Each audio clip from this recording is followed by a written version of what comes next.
Top quality और consistent performance के लिए सिर्फ सिल्वर पंप्स एंड मोटर्स, नाम याद रखना। તો આ તરફ ન્યૂઝ કેપિટલના અહેવાલની વધુ એક ધારદાર અસર જોવા મળી કે જ્યાં ન્યૂઝ કેપિટલના અહેવાલ બાદ આરોગ્ય તંત્ર દોડતું થયું છે અને લખપતમાં 12 લોકોના મોતનું કારણ જાણવા માટે હવે તપાસ શરૂ થઈ ચૂકી છે। લખપતની જીવલેણ બીમારીને નાથવા 22 જેટલી ટીમ પણ બનાવવામાં આવી અને ન્યુમોનિયાથી મોત થયા હોવાની આશંકા હાલ કલેક્ટરે પણ કહી રહ્યા છે। આરોગ્ય વિભાગ દ્વારા અસરગ્રસ્ત દર્દીઓના બ્લડ સેમ્પલ પણ લેવામાં આવ્યા છે અને લખપતમાં 12 લોકોના ભેદી મોત મામલે રિપોર્ટ સોંપવા માટે આદેશ કરાયો છે।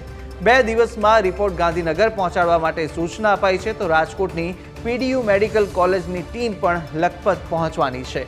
આરોગ્ય વિભાગની બેદરકારીને લઈને શનિવારે કોંગ્રેસે આરોપ લગાવ્યા હતા અને કોંગ્રેસના આરોપોને સ્થાનિક ધારાસભ્યએ ગણાવ્યા હતા પાયા વિહોણા અને ન્યૂઝ કેપિટલે આ સમગ્ર મામલે જે અહેવાલ પ્રસારિત કર્યો હતો ત્યારબાદ હવે આરોગ્ય વિભાગ છે તે હરકતમાં આવ્યું અને ત્યાં આગળ જઈ સેમ્પલ્સ લઈ અને તપાસ કરવામાં આવી રહી છે।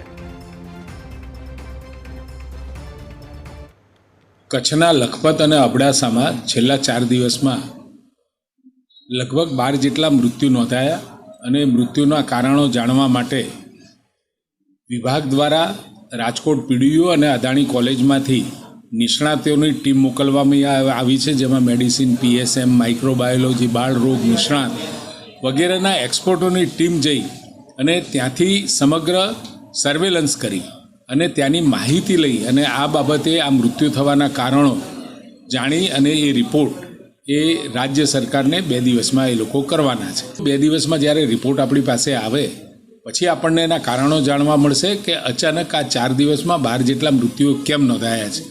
એના માટેના જરૂરી આવશ્યક પગલાં વિભાગ દ્વારા, આરોગ્ય વિભાગ દ્વારા ચોક્કસ લઈ અને એ બાબતનું સંજ્ઞાન લઈ અને આગામી સમયમાં એ પ્રકારના મૃત્યુ ન નોંધાય અને એ પ્રકારના લક્ષણો દેખાય તો તરત જ એમાં રાજ્ય સરકાર કામગીરી કરશે અને આરોગ્ય વિભાગ ચોક્કસથી એની માહિતી લઈ અને જરૂરી અસરગ્રસ્ત વિસ્તારોમાં એ બાબતોની કામગીરી કરશે।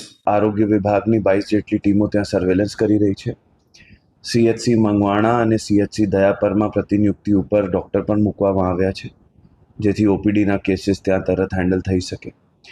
એની સાથે સાથે કોઈ અત્યારની પરિસ્થિતિએ કોઈ રોગચાળા કે કમ્યુનિકેબલ ડિઝીઝ જણાતી નથી, કારણ કે જે ડેથ થયા છે બાળકોના, ખાસ ભેખડા ગામમાં, એ ન્યુમોનાઇટિસથી એટલે શરદી, ખાંસી, ઇન્ફ્લુએન્ઝા બગડે એના માટે કર્યા છે। ડેથ એક જત કમ્યુનિટીમાં જ જોવા મળ્યા છે એટલે ક્યાંય ના ક્યાંય કદાચ એનિમલનો કોઈ કન્ટેમિનેશન રૂલ આઉટ કરવા માટે અહીંયાથી પશુપાલનની ટીમે ગઈ છે। પ્રાથમિક દૃષ્ટિએ ઇન્ફ્લુએન્ઝાની અસર હોય એવું જણાઈ આવ્યું છે, ન્યુમોનિયાની અસર હોય, પણ ડેન્ગ્યુથી માંડીને બધા ટેસ્ટ પણ ત્યાં કરી લેવામાં આવ્યા છે। કચ્છ જિલ્લાના લખપત તાલુકામાં જ્યારે 12 મૃત્યુ આજ સંદિગ્ધ રીતે ન્યુમોનિયાથી થઈ રહ્યા છે ત્યારે હજી સુધી જે સાચા કારણો છે એ સાચા કારણો સરકાર બહાર નથી લાવી પાઈ અને ઘોર નિંદ્રામાં જ્યારે સરકાર છે ત્યારે સરકારને વિનંતી કરવા માંગી છીએ કે તાત્કાલિક ધોરણે તપાસ થવી જોઈએ અને આનું સાચું કારણ બહાર આવવું જોઈએ। આજ લખપત તાલુકો જે છેવાડાનો તાલુકો છે, ત્યાં કને ભુજ આવતા પણ 100 કિલોમીટર થાય ત્યારે ત્યાં કને જે આરોગ્યની વ્યવસ્થા છે એ દુરુસ્ત થવી જોઈએ। આજે એક જ માત્ર ડૉક્ટર ત્યાંની પીએચસી સેન્ટરમાં છે ત્યારે ત્યાં કને નર્સિંગ સ્ટાફ અને ડૉક્ટરો વધારે મૂકી અને આના જે લોક અસરગ્રસ્ત છે એમને આઇસોલેશનમાં રાખી અને તાત્કાલિક ધોરણે એ આ જે બીમારી છે એ બીમારી આનું નિરાકરણ આવે એવી સરકાર તરફની વિનંતી કરીએ છીએ। એવી કોઈ વાયરસ કે કોઈ બીમારી આવી પડી હોય જેમ એક જ રોગના લીધે કોઈ ગુજરી ગયું એવું નથી।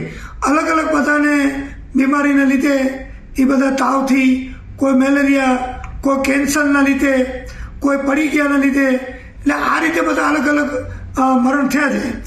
પરંતુ એ મરણ થયા પછી કે દાખલ થયા જે અમને જાણકારી મળી એ પ્રમાણે અમે આરોગ્યમાં બધાને જાણ કરી, પ્રાંત લેવલે મિટિંગ કરી, કલેક્ટર લેવલે મિટિંગ કરાવી અને તાત્કાલિક આનું સારવાર થાય અને મૂળ વસ્તુ શું છે એની જાણવા માટે પૂરી અમે કોશિશ કરેલી છે। તો એનામાં જાણવામાં જે આવ્યું છે તો અલગ અલગ બધી બીમારીઓ એનામાં જાણવામાં આવ્યું છે, છતાં પણ આપણે ક્યાં બેદરકારી નથી રાખતા।